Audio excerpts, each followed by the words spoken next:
Good evening, guys, ghouls, and everything in between. We are here at the Silent Hill Ascension pre-show. I am Noah with the lovely, lovely Layla, who will take us through the run of show, if you would, Layla. It would be my greatest honor, Noah. So, as per always, it is 5:40 p.m. Pacific. That means you are here with myself and Noah for a very special International Women's Day pre-show. Happy International Women's Day to all who celebrate. At 6 p.m., you will see a slew of women's rights and or wrongs for the actual Silent Hill Ascension show. And then at the very end, I will vanish and be replaced by the irreplaceable, inimitable Eric, voice actor for Eric, Ian Guerra. So please look forward to that. Hey, Noah, what is Silent Hill Ascension? Well, in case you're just joining us, Silent Hill Ascension is a socially interactive streaming series where all of you shape and experience its evolving story. So collaborate and compete with others to try to make the choices you want. When each decision ends, that decision locks in as canon. So that's the canon. That's what everybody sees forever. And a canon story shaped by you, the audience, every single day. So let's throw to the setup scene we had. It's when she's at the foundation. Rachel makes an accusation against who she suspects of being a herald, which is Barbara. Show that, please.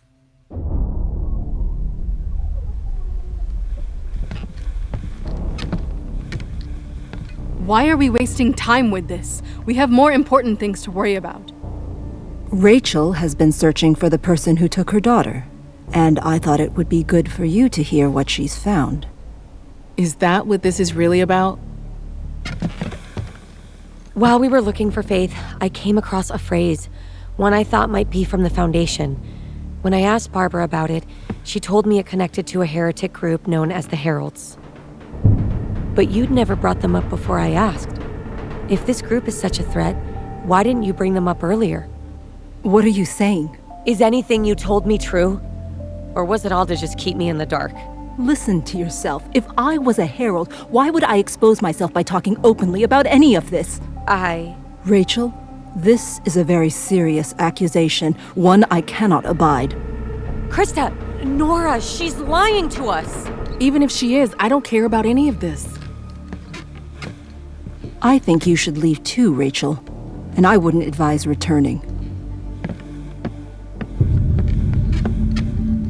Nora, wait! She took Faith. I know it.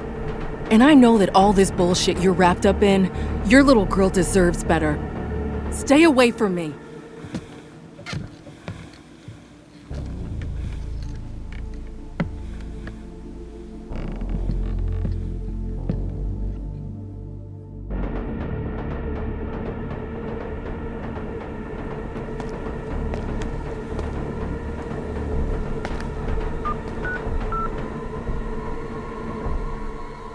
Rach?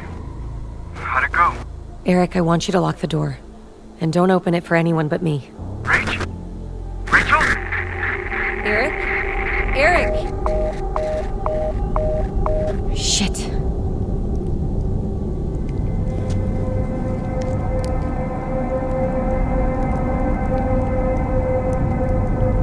Shit.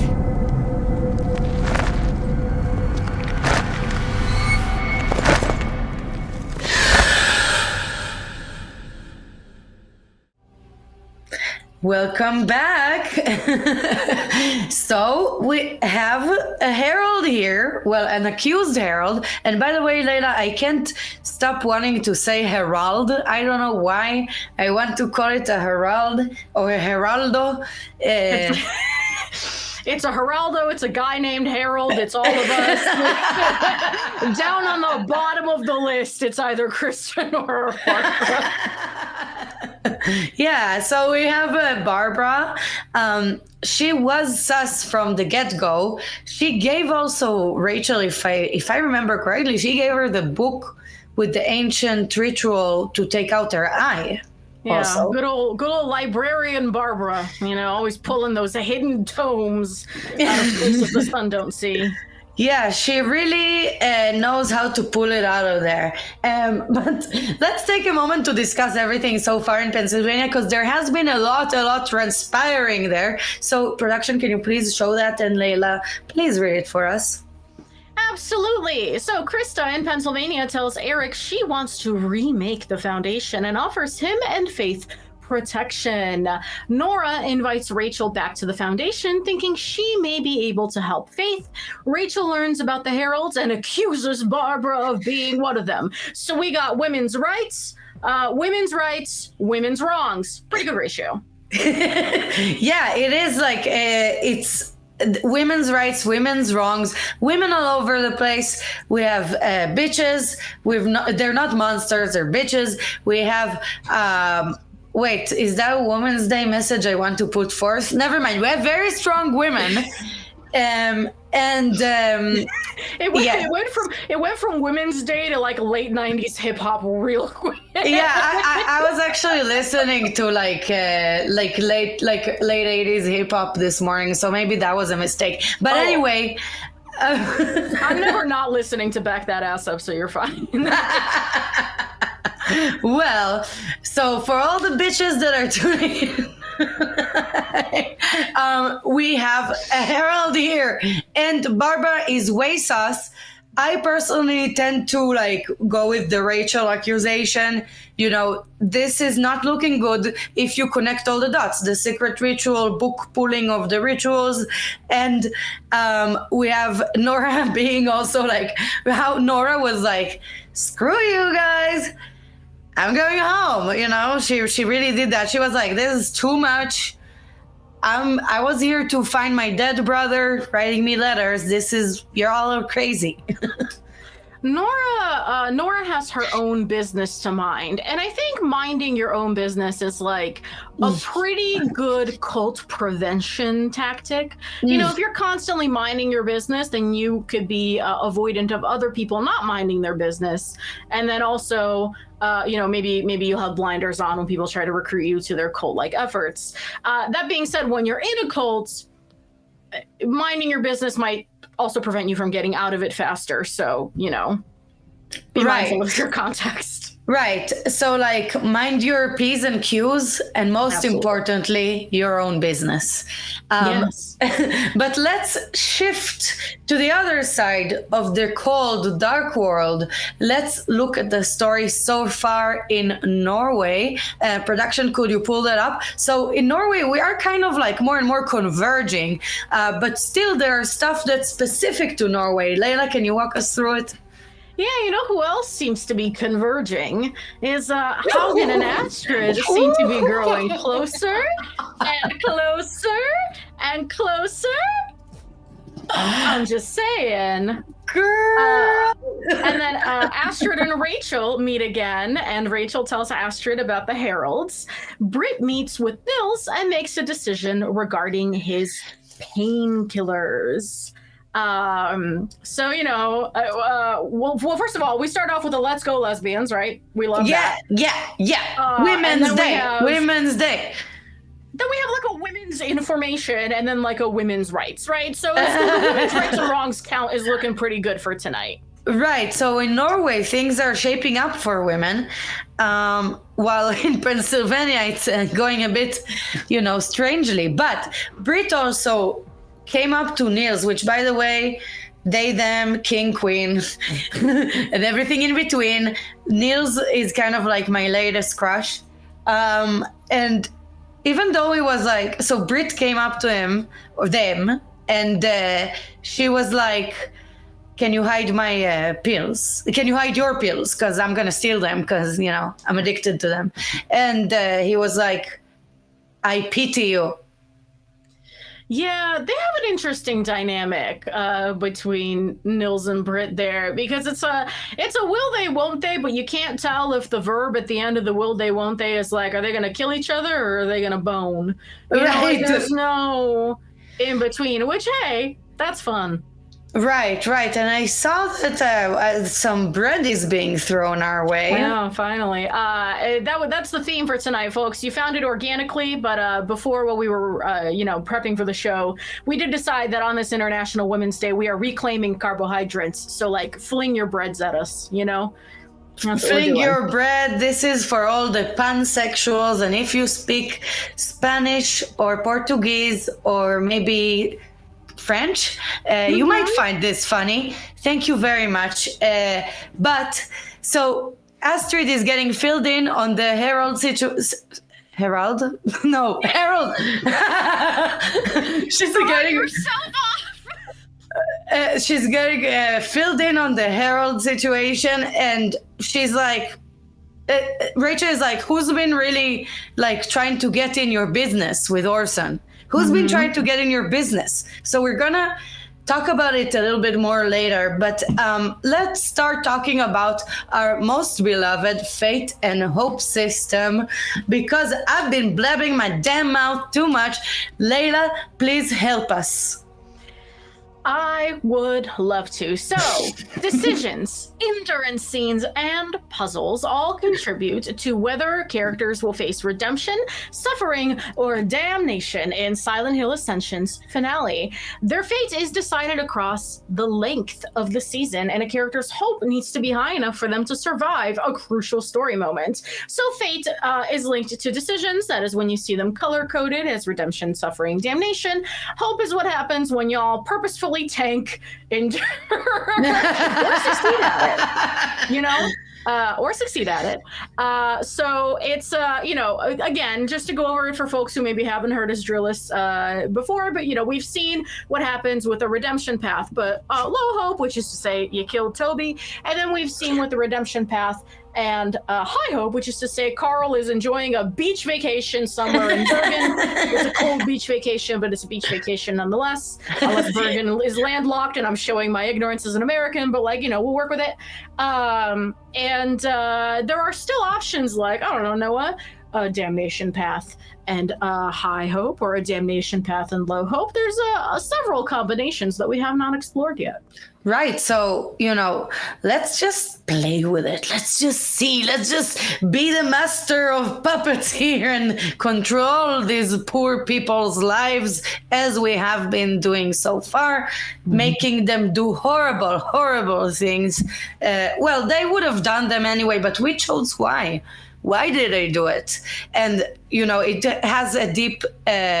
it's deeply impacted by the Fate and Hope, by the endurance scenes, by the puzzles, everything, all the good stuff that Layla just mentioned. But let's throw to the decision that is closing today. Production, can you show that up on screen, please? Yes. Oh, okay. Layla, can you please go through it for us? Sure. Who will Astrid ask for backup? And again, here's our redemption, suffering. Oh, I'm on the other side. Redemption, suffering, damnation options. See, it's tricky. So Astrid could ask Haugen, could ask Leho, could just go it alone. And it looks like, listen, the Howgrid ship, she's a USS, Navy liner. She's carrying cargo. She's carrying troops. That ship is going strong. She's not afraid of hurricanes or waves or whales or nothing. Or pirates. Orcas can't take her down. Or pirates. And orcas can't take her down either. So it looks like unless some pretty steep investing happens on the Leho path, looks like Haugen's going to come to the rescue. Right. So we all, we love our Howgrid. As you said, the ship has, it's ready. It's ready to go. I feel like it's really loaded up with all the good stuff in it, all the ingredients to make this sailing journey a very enjoyable one. And it also goes with our theme of the woman, because, Haugen is a woman. So maybe that's why redemption's gonna win today. Maybe it's because people seem to be redemptionists. The majority, the influence points are being thrown on redemption constantly. Well, not thrown, maybe endowed. I don't know. It's given to redemption. because no judgment. I don't, I like to see all the outcomes, because like the redemption also causes horrible things to happen. So what do I care? That is very true. And no matter how you dispense your influence points, and we are just here to be carried along and kind of be slave to your whims. Which, speaking of your whims, I'm seeing some chatter in the chat about Bread Ninja. I would like to remind y'all about the hubbub when perhaps non-standard forms of entertainment come out. Something that rhymes with Bachinko, so watch what you wish for. But it looks like there's a lot of support for Bread Ninja, so who knows, maybe season 2 will come with a Bread Ninja. I would not be even remotely privy to that. But Noah... Yeah, let's see. So right now we're still strong on redemption, correct, Leila? Yes, quite. Quite. Okay. Well, I want to remind everybody that I'm going to be interviewing Eric Guerra, as I said correctly, after the show. So stick around if you want to hear me talk to Eric. You know how I love imitating him and be like, Rachel. No, that was bad. I'll try again after, but it's almost time for the show. So, Leila, can you please explain endurance for anybody who wants a refresher? Absolutely. So when the endurance scene starts, you will have to time your inputs to the actions that you see on screen to help our character. Collective success means that the character's hope will rise, otherwise it will fall. If a character fails enough endurance scenes, they may not survive future encounters, leading to their permanent death in the story. Rip Toby F's in the chat. These endurance scenes are one of the best places to earn large amounts of influence points. Remember, success or failure is a part of the collective story and not an individual judgment, unless, again, you've optionally opted in to receive psychic damage from me and Noah. Yes, and you can still bugger support for that. Don't forget, Don't forget. Just kidding. Please don't do it. We do not offer this service. Please stick around because we're really, really close to the beginning of the show. So, Leila, can you recap for us, please? Absolutely. So we got convergences everywhere. We got Rachel and Astrid finally kind of finding ways to get together and talk about what the heck is happening about their kids. Orson is still acting up. Faith is still acting up. Is Barbara a herald? What is a herald? Is it just a guy named Harold? Is it a Heraldo, as Noah keeps saying? Are we heralds? Who's to say? All we know is they're in agony and in ecstasy. And over in Norway, we got Astrid prepping for whatever bad vibes are about to attack her. She might likely call Haugen for some help. And man, Noah, listen, we have a very rock solid no spoilers rule on this show, so all I can say is today's gonna be a doozy. But they're in for a doozy. The only problem is that you're not gonna be back. I'm gonna miss you. I will not. I will miss you too. It is a happy International Women's Day.